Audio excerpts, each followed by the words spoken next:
Please help support the channel by visiting our Amazon store, affiliate link below.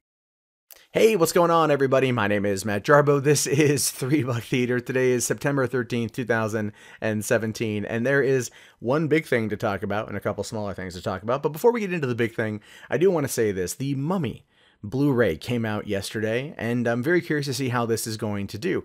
The movie itself did modest worldwide box office returns, not so much in the United States, which clearly is the demographic that would, I think, really help solidify a sequel. We already know that Universal's Dark Universe wants to have The Bride of Frankenstein come out in January 2019, with no word of future films past then at least being locked down.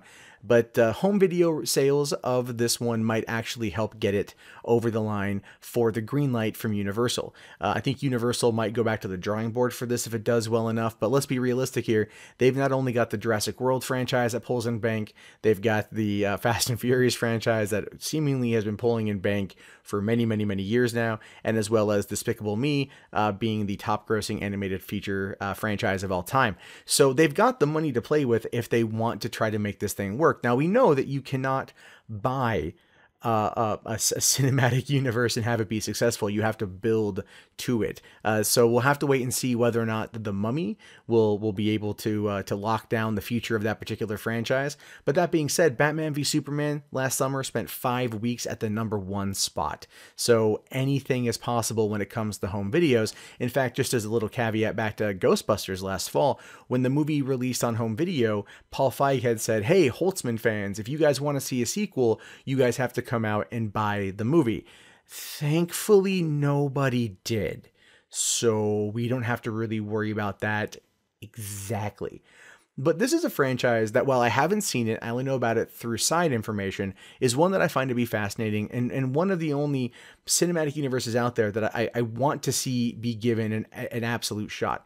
Everyone I've talked to that has seen The Mummy, that I trust, that I know in my personal life, they all really, really liked it. It's other people that I've talked to who I don't know very well, who I don't know their tastes, who have disliked it. So I'm hoping this week to give it a shot, and then I'll definitely be posting a review here in the channel. But in the meantime, I'm cautiously optimistic that we're going to see more out of this, but clearly you might have different opinions on this than I do. Okay, so today's big news is that, well, Star Wars Episode 9 found its director. I don't think the wait would be too long, to be honest with you. I thought when they announced that Trevorrow had left, that they probably would have announced within a day or two who was going to be taking over, because, you know, they already pretty much knew at that point who was going to be taking over. It's like when Phil Lord and Chris Miller left the Han Solo movie, Ron Howard was pretty much already lined up by Kathleen Kennedy in order to take over the helm. In this particular case, because the movie was in the process of being rewritten after the death of Carrie Fisher, you could pretty much see who was coming in the mix, right? A lot of people thought Rian Johnson was going to do it. Other people thought that it would have been someone else, maybe like Guillermo del Toro, I heard, us tossed around, other big directors. And then it kind of circle back around to J.J. Abrams. I think that was more tossed out there as a laugh rather than being any kind of serious contender for this movie, given a lot of fans' reactions to The Force Awakens. But no, he's writing it and directing it. But not only is he writing it, he's writing it with Chris Terrio. Chris Terrio worked on Argo with Ben Affleck. He worked on Batman v Superman with David Goyer. I think parts of Batman v Superman that were probably better than they should have been script-wise were probably Chris Terrio's additions, anything involving Batman. Let's just be realistic there. And then I think he also worked on the Justice League script. Now, a lot of people are looking at the DCEU movies and everything else, and they're trying to judge him directly based on that. The script on Argo is fantastic, and I think the dude's a talented writer. So I'm very curious to see how this whole thing is going to play out. Part of me is very concerned as to why they didn't go to Lawrence Kasdan, but Kasdan at this point in time is busy with the Han Solo movie that he did write. So it's entirely possible that they just don't, they just didn't want to bug him with that. They wanted to go in another direction, which is totally fine with me. So I look at Chris Terrio being on board at J.J. Abrams, and here's what I'm thinking. I'm thinking that we're going to get J.J.'s world building, and we're going to get Chris Terrio's maybe more grounded sense. And I think that's going to work out well.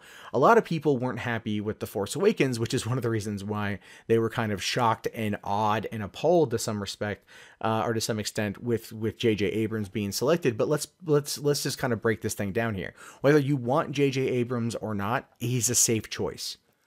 He's a safe bet. He was the person Kathleen Kennedy brought in, probably at the request of Steven Spielberg, or at least at the, at the, Spielberg probably hyped him up a little bit, probably suggested the name, and he made Force Awakens, whether you like it or not, and the movie went on to gross $2.1 billion, I think, definitely over $2 billion in the box office, and very much reinvigorated the Star Wars franchise. We all knew it was going to happen. We all knew that kind of money was generally going to continue, or was going to come in, but his work, I mean, $2 billion on a movie, they're going to come back to you because you did something right. The problem with The Force Awakens, though, is that they played it safe. And I get why they played it safe. I have nothing ultimately against the safe angle of it, but we know where this franchise is going. We know with The Last Jedi, that's going to be a darker film. We're hoping it's not a direct clone of Empire Strikes Back. I don't think it will be. But when it came to episode 9, leading into that finale, Colin Trevorrow felt like a good choice because he might be able to kind of bring it back home. J.J. Abrams is really good at starting things and not finishing things. Look at Super 8, for example. Super 8 is a magnificent film. It's a wonderful film. You get to the last 10 minutes of that movie and they wrap up everything in a little bow in those last 10 minutes, and it felt very rushed and felt very forced and took away from the otherwise fantastic feeling of that movie. I love Super 8 up until those last few minutes, just because it felt so E.T. like at the end that you're like, look, I get it. This is Amblin. Spielberg's your mentor. I understand that. But rein it in a little bit. And I'm hoping that doesn't happen with episode 9. So maybe we're going to be able to get something out of this that's going to be good. Maybe we'll be able to get something out of this that's going to be serviceable. But it's definitely going to be, I don't know if it's going to be great, but it's definitely going to be serviceable. How about that? They also announced that they pushed the movie back 6 months from Memorial Day 2019 or 2020 to December 20th, 2020. Or 2019, I'm sorry.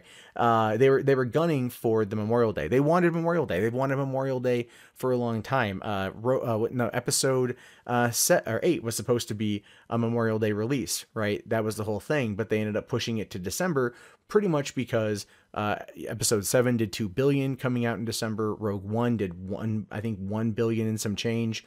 Coming out in December. So they've kind of got the December model locked down, but Han Solo opens on Memorial Day weekend next year, and then they wanted to continue having Memorial Day be the big weekend after that. I think that does in fact tie into when Star Wars was released back in May of 1977, and they wanted to continue that tradition, especially for this year, back in May, when it hit the 40th, anniversary. That's what they had originally lined up episode 8 to come out, and that just never happened.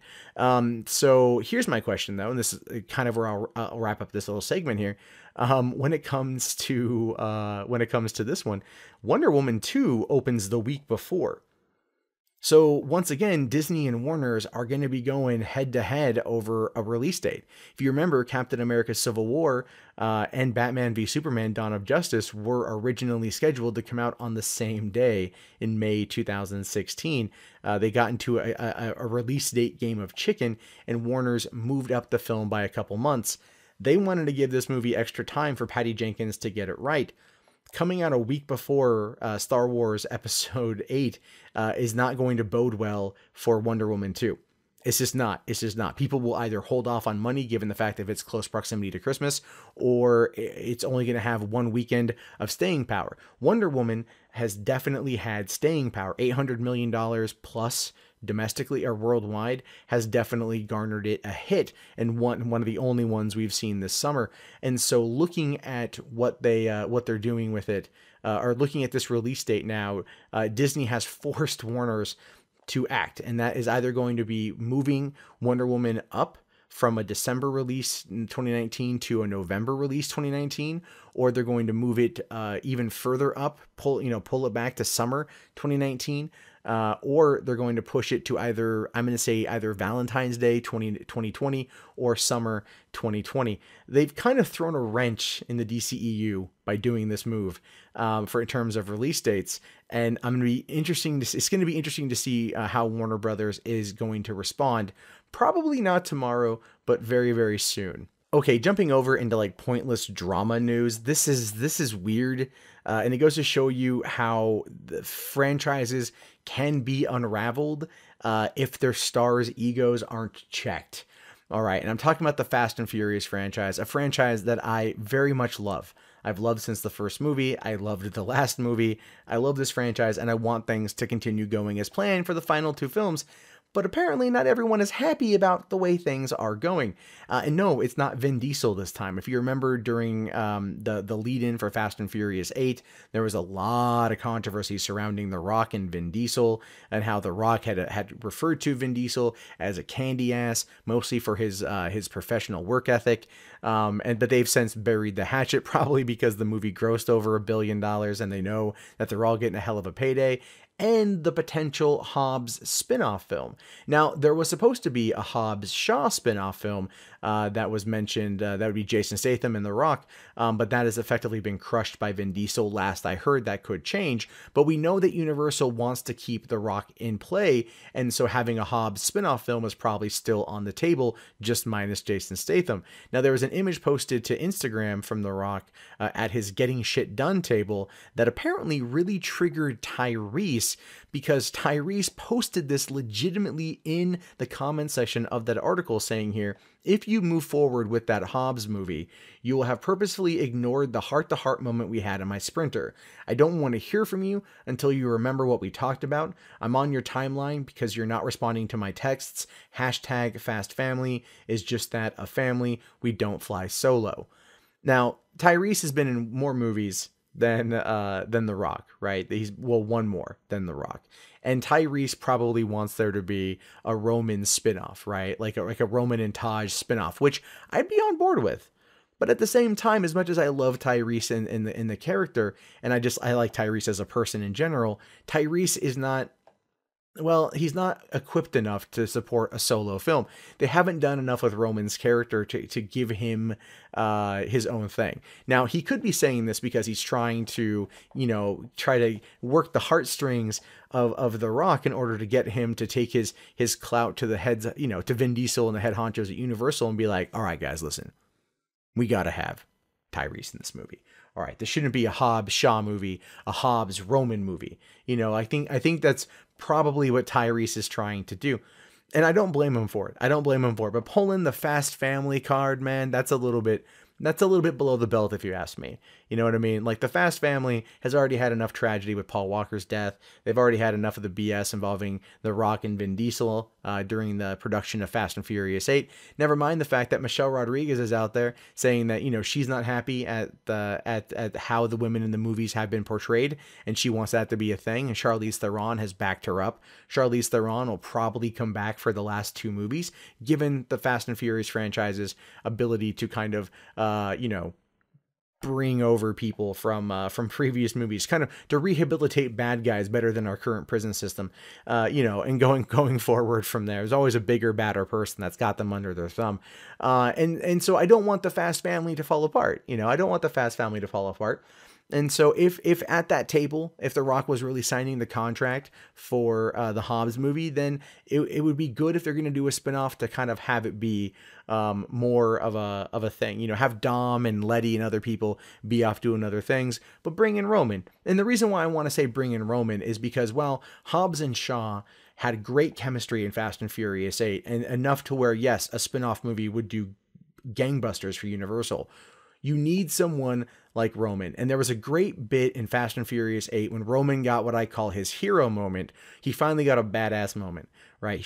Gets knocked out of his car, ends up taking a dude out, grabs his gun, drops 4 more dudes, like a real just baller Bond moment, right? And then here comes The Rock, skids up, kicks open the door and goes, "Hey, Shrinkage, get in the car."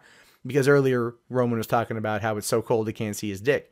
And so that was a great little line right there that really kind of grounded Roman again after this moment of just utter badassery, given the fact that he never gets those kind of moments. So like I love that little moment. The whole audience laughed. I just thought it was a great little bit. And so, yeah, they have chemistry together. So you could bring him in. And so basically I think this is Tyrese attempting to kind of get his way into the spinoff in order to keep himself working. And I don't fault him for that, but don't play this card unless you're willing to play this card. And if The Rock is ignoring his text messages, don't blast your personal shit on your Instagram. You're both beneath this. Just keep making movies and I'll keep watching them. Now, if you're wondering why I'm spending all this time talking about drama on the Fast and Furious movies, that's because I'm not even kidding you when I say this. I legitimately am a huge fan. Here are 1 through 8. Well, it's 1 through 8 minus 7 because I can't find it right now. Yeah. Anyway, the point is I'm a huge Fast and Furious fan, and so I really want to see them keep this thing going for as long as they all want. All right, guys. Finally tonight, I want to talk about something that I'm very excited for. Now, Kevin Smith is a filmmaker that a lot of people have a love-hate relationship with. They love his View Askew universe stuff. They really don't like what he's been doing with the Great White North trilogy or just Red State or things like that. And I understand that. His View Askew universe stuff, for many of us out there who grew up in the 90s and who want to be filmmakers, means a lot to us. It was this interconnected universe of comedies, almost like one of the first cinematic universes done on a low-budget scale, with great characters that we all love and we all talk about, we all quote, so on and so forth. I frequently say on Twitter, if you come at me with a Clerks the Animated Series quote or a meme or something, it's an automatic retweet for me. I love that franchise. I've even gotten to discussions with my best friend about what we would prefer if we were stuck on a desert island. The entirety of The Simpsons, at this point, it's like almost 30 seasons, or the 6 episodes of the Clerks the Animated Series. And there is a discussion to be had there. Those 6 episodes are so well done that they're almost infinitely quotable, and even 17 years later is still just hysterical and fantastic and short-lived, and screw ABC for letting that go. I mean that. Comedy Central dropped the ball on it too, so they rubbed me the wrong way. But Jay and Silent Bob are characters that I've loved for 20 years now, and I still love them. You know, I still do.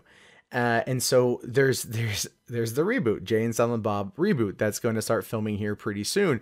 And I only recently learned of this, so that kind of took me by surprise. But it turns out that Jay and Silent Bob aren't the only characters from the View Askew universe coming back into the mix. Turns out that Brian Christopher O'Halloran is going to be coming back as Dante Hicks. And not just Dante Hicks, but Gil Hicks from Mallrats, Jim Hicks in Chasing Amy, and Grant Hicks in Dogma.